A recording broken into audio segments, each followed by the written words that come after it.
Ça coûte combien le micro-carré? On va en parler. Hein? On va en parler. Ça coûte combien? On va en parler. Monsieur le Président? Nous sommes en train de vous maquiller. On vous maquille déjà. Oui. Oui, maintenant je suis disponible. Ok. Un sitting ce matin du côté de la primature en vue de rencontrer Madame le Premier ministre. On réalise tout simplement que vous êtes encore là, position de départ. Qu'est-ce qui se passe véritablement? Et quelles sont les conclusions? Merci. Ce qui se passe, c'est que, comme à l'accoutumée, Madame le Premier ministre ne veut pas régler les problèmes des retraités, comme à l'accoutumée. Madame le Premier ministre préfère utiliser la stratégie de l'argument de la force, au lieu d'utiliser l'argument, la force de l'argument. Madame le Premier ministre ne veut pas dialoguer. Pour la petite histoire, en 2021, le 28 avril, à la suite de notre piquet de grève observé à la primature, Madame le Premier ministre avait reçu les retraités à son bureau. Et de ce jour, elle avait fait la promesse aux retraités. La promesse qui stipulait que le conseil de ministres qui devait se tenir le 29, qu'on devait régler le problème des retraités. Ça, c'est la parole de Madame le Premier ministre. Elle a fait ça, mais les problèmes pour régler, je fais comment je reprends. Continue. En période Covid, le 12 mars 2020, le gouvernement nous a dit allons-y dans les commissions. On a été en commission.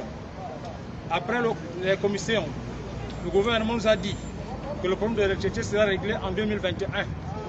Mais pour régler le problème des retraités qui tourne autour de l'arrêtement des pensions retraite, qui tourne autour de la revalorisation des pensions retraite, qui tourne ces problèmes en 2021. Mais pour régler ce problème, le gouvernement a préféré commander un cabinet pour faire une étude actuarielle. Le cabinet Finactu a été retenu. Le cabinet Finactu a commencé l'étude actuarielle en octobre 2021.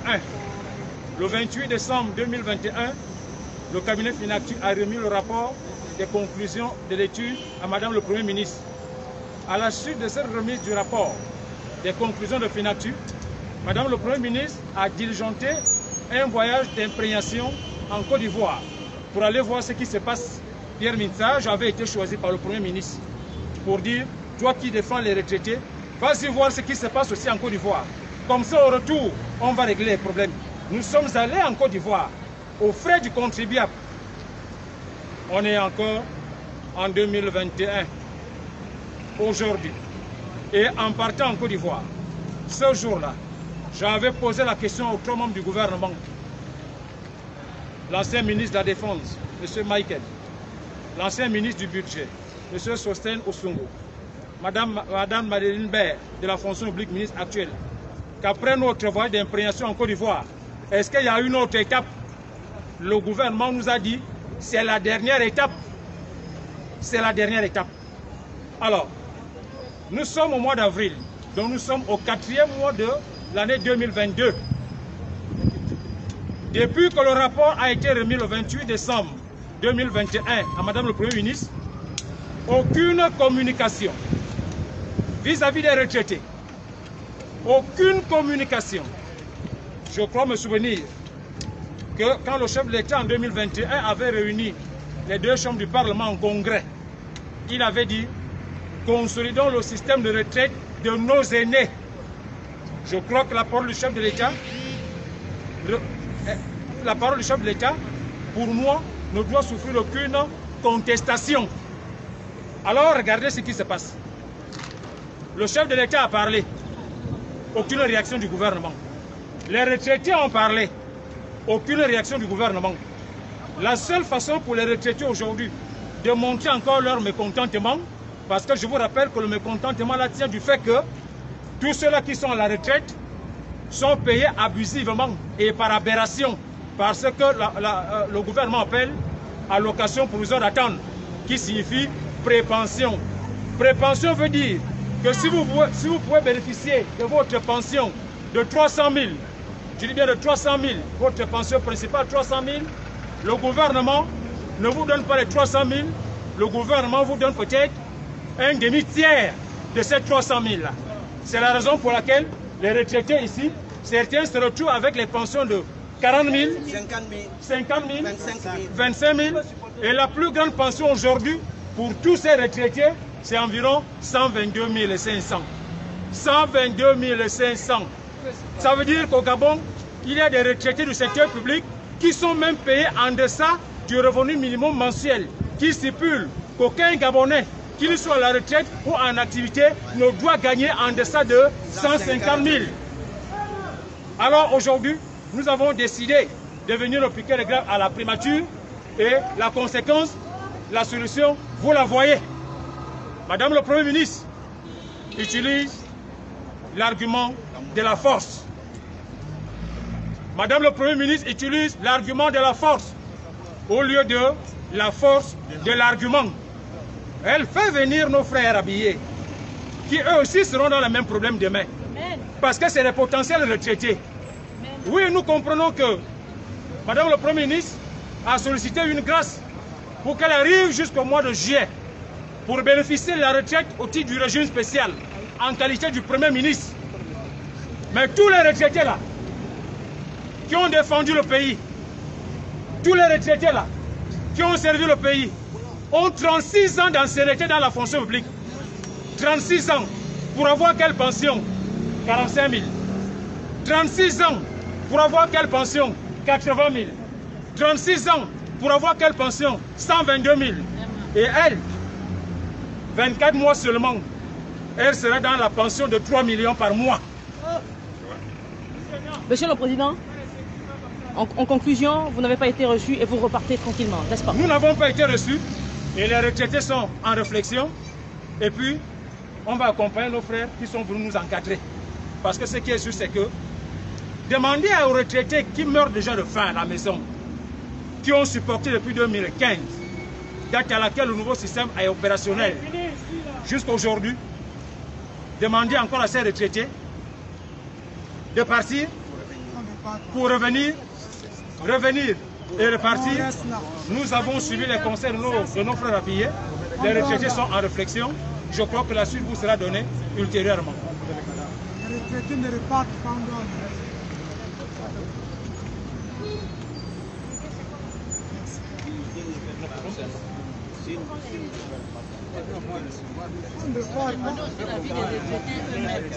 Venez, maman. Maman, venez. Oui, moi je pars. Pourquoi elle se cache? Moi je pars. Vous avez peur de parler. Moi je pars. Oui,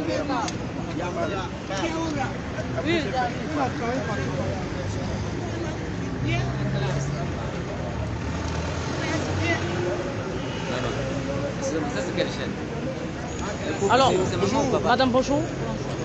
Vous êtes arrivée aujourd'hui en sitting, vous n'avez pas été reçue. Quelles sont les difficultés que vous traversez aujourd'hui? on a beaucoup de difficultés. On est fatigué avec le gouvernement. Moi j'ai travaillé 34 ans et 6 mois. Je suis dans les forces armées. Je suis parti adjudant chef-major. Je n'ai pas de pension, c'est minable. Moi je souffre du diabète. Le diabète, les médicaments sont chers. À la ClamGES, ils ne prennent pas ça en 80%, ils prennent 50%. Moi, je parle parce que le président sait ce que c'est la maladie. Il est malade comme nous. Nous, on n'a pas l'argent. Lui, on lui soigne. Il a les médecins parce qu'il est président de la République. Mais nous, on n'en a pas. On a fait des enfants qui ont aussi leurs besoins. Quand tu demandes l'enfant que j'ai le médicament qui coûte 135 000, l'enfant va vous dire, moi aussi j'ai les problèmes. Oui. Et ce qui fait en sorte que nos médicaments, nos pathologies s'aggravent. Hein? Il y a le frère qui est là. On l'a diagnostiqué du cancer. Mais il n'arrive pas à payer ses médicaments. Il a un fils qui est sorti de l'USO avec les diplômes. Hein? Mais on ne l'a pas engagé parce qu'aujourd'hui, les enfants que nous avons payés, les études qui ont les diplômes, on ne les engage pas parce qu'il faut être dans le système. Ou il faut avoir une connaissance. Ce n'est pas possible. Nous venons parce que le gouvernement nous a amenés à des conditions qu'on a acceptées jusqu'à aujourd'hui. Après les conditions de Finatus, les responsables, les leaders sont partis en Côte d'Ivoire. Ils ont remis tous les rapports au Premier ministre. Mais que le Premier ministre nous reçoive pour nous dire bon, on va vous payer à partir de telle date. Mais aujourd'hui, il n'y a pas de réponse. Alors on va rester comme ça, il y a beaucoup de retraités qui meurent tous les jours à cause de l'argent. Ils n'ont pas d'argent. Il y a d'autres qui vont louer les maisons, les bicoques. Quand les prix tombent, ils meurent avec les boulements. Parce qu'ils n'ont pas d'argent. Nous refusons, on est fatigués. Il n'y a que le Gabon qui maltraite les retraités. Hein? En entendant, on a fait tout ça, on a vu la maison du peuple. Où on n'est pas parti. Mais on n'a jamais eu de réponse. Ce que moi je demande, c'est que le président doit venir régler le problème des retraités. Il n'y a que lui seul. Parce qu'il a donné une directive qu'on doit payer la responsabilité au ministre en fonction. Il ne respecte pas. Moi, je n'ai jamais vu dans un pays quand le président donne l'ordre et les ministres le respectent. Ça veut dire que le président n'a pas donné l'ordre. Parce que quand le président de la République doit prendre l'ordre, c'est que ils doivent exécuter. Aujourd'hui, on n'exécute pas. Pourquoi? Ça veut dire que ces zones ne sont pas respectées. Ce que nous demandons au président, c'est de nous recevoir. Parce que moi, je me rappelle au temps du président Bobo, son père. Quand les retraités se sont levés, le président s'était levé pour recevoir les retraités. Mais aujourd'hui, on ne sait pas si le président vit ou pas. Moi, je le dis, hein. Et on t'a vu voir. On ne sait pas si le président vit. Il avait dit que lui, il est heureux. C'est quand il va voir le peuple gabonais heureux. Mais les retraités ne sont pas heureux. Nous sommes des malheureux. On meurt avec les maladies. C'est ce qui nous amène les maladies parce qu'on pense beaucoup. Merci, madame.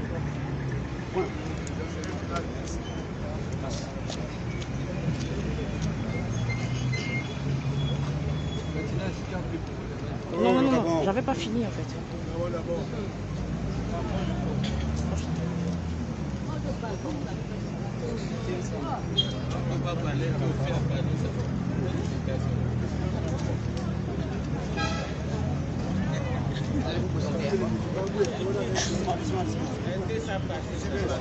Je suis Messie Bekale-Luc. Excusez ma voix, je suis atteint du cancer du pharynx. J'ai été diagnostiqué au cancer du pharynx. Donc, je souffre d'une tumeur cancéreuse. Je parle là malgré moi. Mais moi, je me dis, je ne reculerai pas. J'ai 36 ans, 6 mois et 11 jours, ingénieur en électronique des télécommunications à l'OPT. J'ai servi 36 ans, 11 mois et 6 jours. Il est consigné dans le statut général des fonctionnaires et le statut général de la fonction publique. Les droits que nous demandons maintenant, nous ne commandons rien. Nous ne faisons pas dans le monde. Mais pourquoi le député, le sénateur qui a été élu hier, l'autre sénateur qui a été coopté parce que nommé à une retraite d'1 million 200 000, pendant que moi j'ai 87 000. Est-ce que vous comprenez ça? Un ingénieur sorti des grandes écoles qui a 87 000 et le retraité, le sénateur qui sont nommés tous les jours ont 1 million 200 000 francs de retraite juste après 3 années de service. C'est abominable, ça interpelle. J'interpelle toutes les forces j'interpelle mes jeunes pour dire, si aujourd'hui on peut amorcer un mouvement de recul, mais nous ne reculerons jamais. Nous avons déjà un pied dans la tombe. Mais s'il est donné au gouvernement d'ajouter le deuxième pied, on est heureux. C'est ce que j'ai dit. Merci. Merci. Papa, monsieur. Attends, on prend là. Il y a un autre leader. il sort de La conclusion, c'est Mme Aminata. Vous avez déjà bavardé.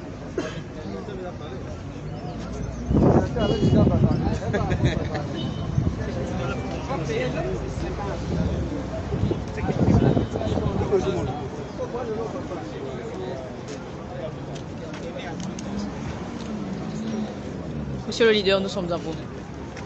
Bien.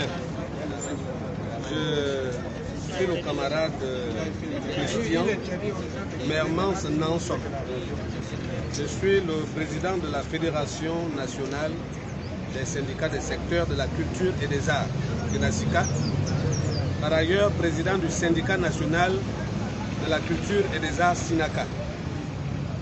Je prends une part active à cette assemblée générale de manifestation organisée par l'Association nationale des retraités du Gabon, mais aussi par la confédération, plusieurs confédérations syndicales, notamment la MSTGB, pour m'associer à leur lutte syndicale, dans la mesure où je sais, nous savons, nous au niveau de la FENASICA, que les réalités que vivent les retraités d'aujourd'hui sont celles que nous risquerons, nous actifs d'aujourd'hui.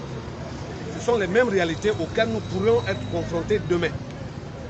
Et donc, il est question pour nous aujourd'hui de régler un certain nombre de questions qui vont permettre aux retraités d'aujourd'hui de vivre dans de meilleures conditions, pour nous permettre, nous également demain, de vivre dans les meilleures conditions. Nous sommes ici pour demander au gouvernement de la République d'appliquer dans l'immédiat l'arrimage de la pension retraite au nouveau système de rémunération. Toutes les dispositions légales en la matière existent.